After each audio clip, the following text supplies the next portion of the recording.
JJAC, now we will talk about JJAC and about the research report of JJAC we gave to the United Nations, but it's only the first draft. The last one will be presented in December. We are working on this. You cannot imagine כמה אנחנו עובדים על זה יום ולילה, every day, day and night. אז עכשיו סילבן בבקשה.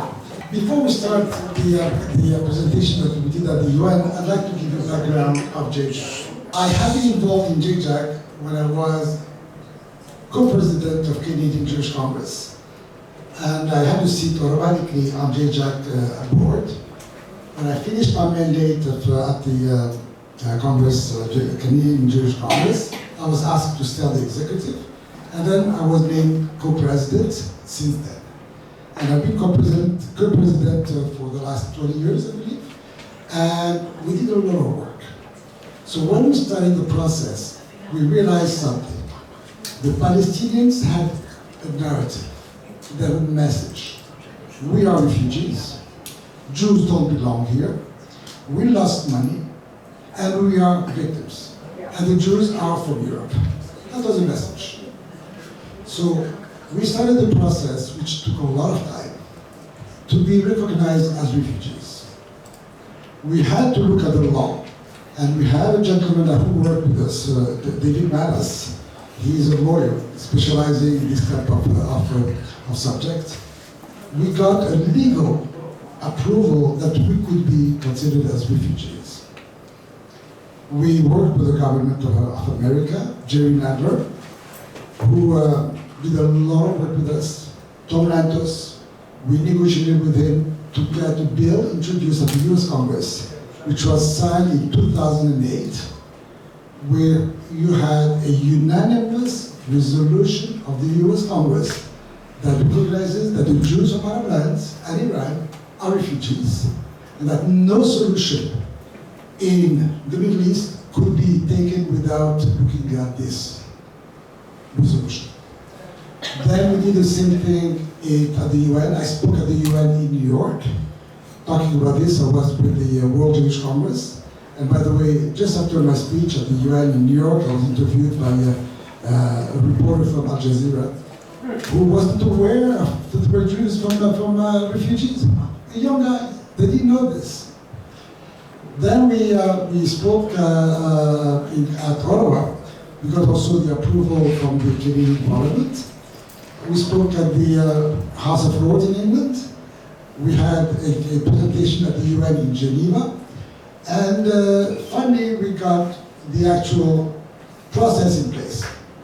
And then we had to go to the next step, which is now that we are, and by the way, we also, in 2014, remember that? We introduced a bill at the Knesset to recognize that November the 30th is the official day of Yom HaPlitim, of the refugees of Arab lands.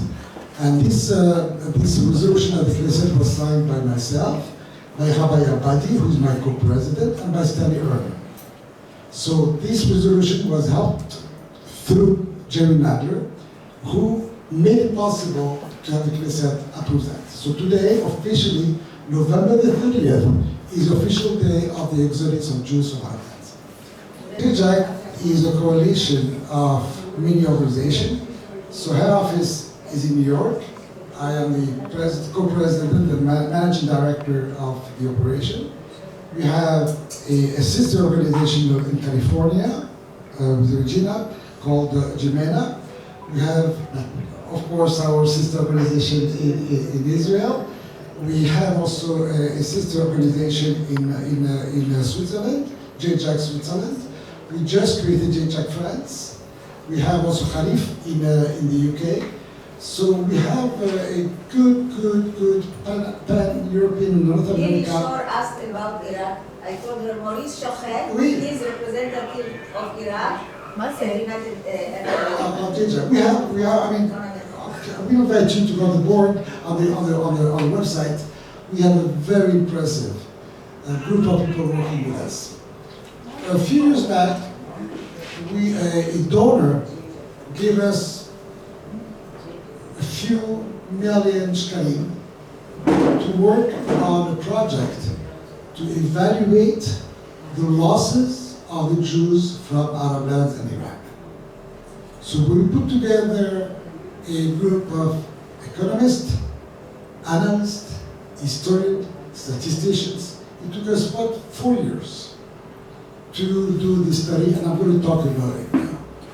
We also hired a firm, another firm, to check the first one, to make sure that everything is verified.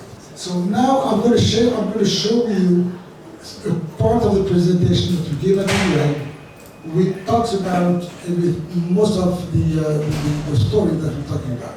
I'm going to concentrate on JJAC's mission is to ensure that justice for Jews, for Jewish refugees from Arab lands and Iran, assume its rightful place on the international arena, and that their rights and interests are taken into consideration. We believe that we have a very good message today. I can tell you something. Every year, we prepare a brief that is sent to the White House, so that the White House knows what we're doing. Most of the reports that we have issued have been sent to Google and to Kushner, so they know what we're doing. Next slide, please. So, historical context. You can see here that the presence of the Jews in all those countries start from the 6th century BCE to the 1st century CE. And we have all the sources to confirm that. Next, okay. Now we all know that under the terms of the Pact of Umar during the time of Muhammad, the Jews were supposed to be slaughtered.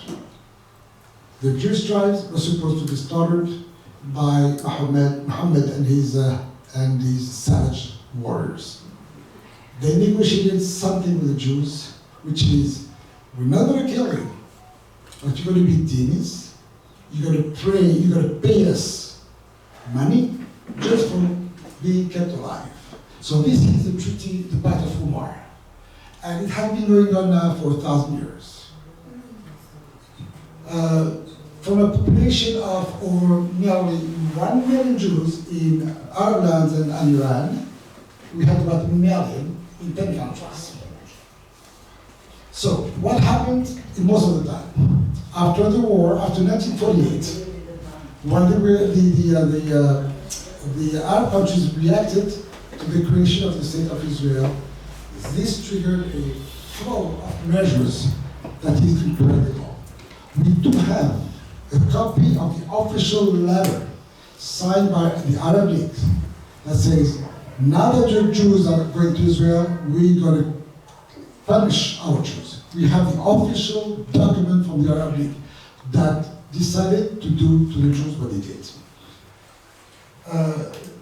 You can see some example here of what happened. Syria, Iraq, Egypt, Aden, Yemen, right? I mean, we do have a lot of bad memories. I think this is the most unknown piece of history. The whole world is talking about the miseries of the Palestinians. Nobody knows about this. Our own people doesn't know about it. No books, no history, no school knows about it. And the objective that we have now is to make it more public. Just to give you more example, next week on Sunday, I'm in Jerusalem, meeting a field minister to combat anti-Semitism. We're going to be working on a plan to use some of the work that we did to combat anti-Semitism and fight the injustice that we went through. Next slide, Kassam, please. Okay. So, under Muslim rule, Jews were subjected to widespread pattern of persecution. I mean, we have examples of that. So, when the term refugees is mentioned in the context of the Middle East, the international community's single focus has been on Palestinian refugees. In 1948, there was Resolution 242, which says that the refugees should be compensated. They didn't say the Arab refugees. We also had Jewish refugees and Christian refugees. But we didn't get any, nothing. So this is also part of the history that we want to provide. Now, we have less than 1% of these million Jews who stayed in Arab countries. Next slide. This is I don't know if you know Martin Gilbert. Martin Gilbert, may he rest in peace, wrote a book called The House of Ishmael. This is the story of the Jews in Arab land, and that's a map that represents where the Jews came from to go to Israel. 70% of the Jews from Arab land went to Israel. Now look at this map, try to think something else. All the Jews going to Israel, and the hate coming also to Israel. Same graph, same direction. Jews left, hate goes. Next slide, please. So now, this is the evolution of the population of Jews in different countries. And again, those are the best statistics we can have. I had a long argument with Nevada, because we said 75,000 Jews, she said more than so. We had to agree on something. And she was nice to accept. I had to convince and say, Nevada, please accept. Why? Because the 75,000 came from Martin Gilbert book, which was a reference. But obviously, we all know it's more than that in Egypt. Also, the moment this is going to be public, it's going to be very soon, these numbers will be scrutinized. They will try to find anything to prove that it's wrong.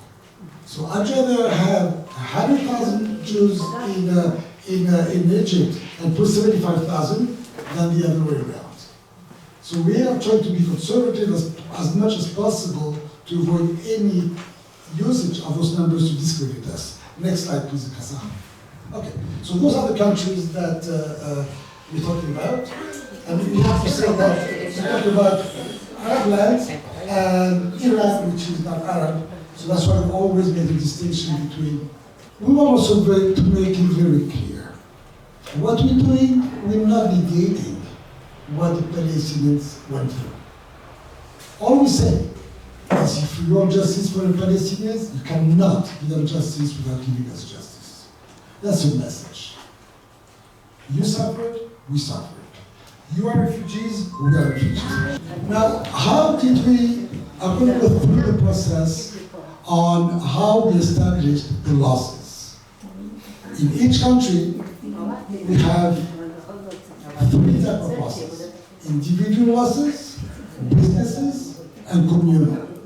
For individual losses, you have people who live in cities and in the country. We have like real estate, property, financial assets, and business assets. So we have all those categories that we have to establish to basically come out with a number. What we did is this. The team of people that work for us visit to 22 archives in 6 countries. We discussed with all community leaders. We discussed with subject matter experts from every country. We collected all historical sources. We gathered first-hand testimonials. And we collected as much as we could. And the principle were transparency, professionalism, trustworthiness, simplicity, and multidisciplinary. We used also a lot of testimonials from the Israeli government, from the Alliance Universelle, and from the papers, documents that were given to us by people from all these countries. So this is an example of a form of a testimonial. So those are the 3 stages. The first stage, we collect information. The second stage, we interpret all this information. And then we do the analysis. Next slide, please. Okay. What kind of documents we have? We have scanned copies of testimonials. We have handwritten testimonials from people who say, well, like Lemana say, I know something that my father used to have, we write it down. And we also have handwritten testimonials from the Israeli Ministry of Justice and the archives. those archives were collected by the state of Israel as soon as those refugees came into the country. All testimonials were classified as processed or unprocessed. Next slide. So this is a type of, we have hundreds of spreadsheets like this, and we have personal information, real estate, business, movables, and land. And we go by date and by country. Next. Okay. Challenges, of course. We have a lot of challenges because we have different times. Someone will come with a testimonial from 1956, somebody else from 48, from 62, and we had to compile all of that in methodology. My own background is mathematical modeling. So I was able to put together the methodology, all the algorithm, to take that into consideration, do the best we can. Do the best we can. The numbers that we're going to show you are way, way, way undervalued, but we wanted to play on the caution side. Okay, in terms of, we have, like in any society, we have the wealthy and upper middle class, and the poor people. Next slide, please. So, this is an example of Egypt. I didn't do it because it was today, but it was an example that we had at the UN. But look at that. That is very interesting. 30% of the Jews in Egypt were wealthy and upper to middle class, 20% middle class, and 50% lower to middle poor. 4,500 households in wealthy people, 3,000 in middle, and 7,500 in lower classes.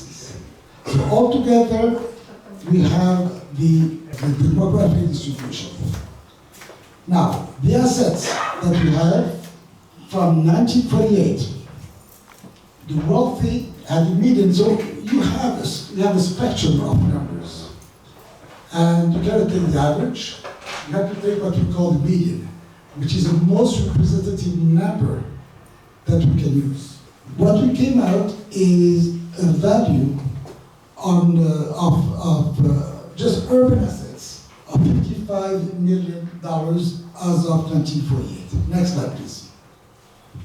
So, when you take all those numbers by country, by year, we use a financial formula which calculates the future value from the present value. So we look at the present value, and we apply this formula where I is interest, because of course you have a rate that goes year by year, and N is the number of years, the number of periods, 12 months, and the time, the number of years.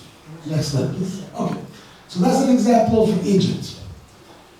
We started in 1948 with 1,147,811. So that was in the value in 1948. When you apply the formula, you come out to roughly $60 billion today. Wow. In Egypt alone. And it's very conservative. I can tell you something. I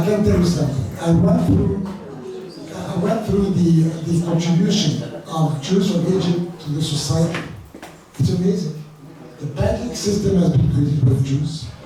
The movies by the Jews, music by the Jews, philosophy by the Jews in Egypt. Next slide, please. So, we had 4 countries where we had as much data as possible. So we decided to concentrate on those 4 countries. Egypt, Iran, Iraq, Syria. This is where we had the most archives. And based on our methodology, those 4 countries have a value today of $166 billion US. Wow. It's a lot of money. I mean, it is a challenge. We have to look at each country differently. Some countries have a large amount of poor people than others. But next slide, please. We have some other countries well, we didn't have as much data as we had the day before. So next slide. So what we had to do, we had to take an approach, which basically say, between those 4 countries, the average per Jew per family is so much that we applied the same thing for the other 7 countries, and we discounted that number by 50%. So next slide, please. So I'm sorry, 68. So we established that for 7 countries, the value of the losses, and Morocco is special, because in Morocco we calculated only the communal assets, cemeteries, synagogues, schools, because people left Morocco were not obliged to leave, so we did not calculate the asset or loss by the Jews from Morocco. Each country is different. Algeria, also, you have the premier that gave the French nationality to the Jews, and they had some compensation by the French government. So outside those 2 countries, we applied different methodology on the other 5. So it is, I mean, the methodology has some challenges, but we have to cope with them. Next slide, please. Okay. So, like I said before, we established a discount on those 7 countries. And go to the next slide, please. Okay. So we came out with the midpoint between all those countries of this amount: 91 million from Morocco, 277 million from Yemen, all the way to Aden. So you can see the largest one is Tunisia, $529 million. Next slide, please. Okay. So by using the $1.8 million in 1948, by using the same formula of establishing a future value, we came out with 7 countries to $96 billion.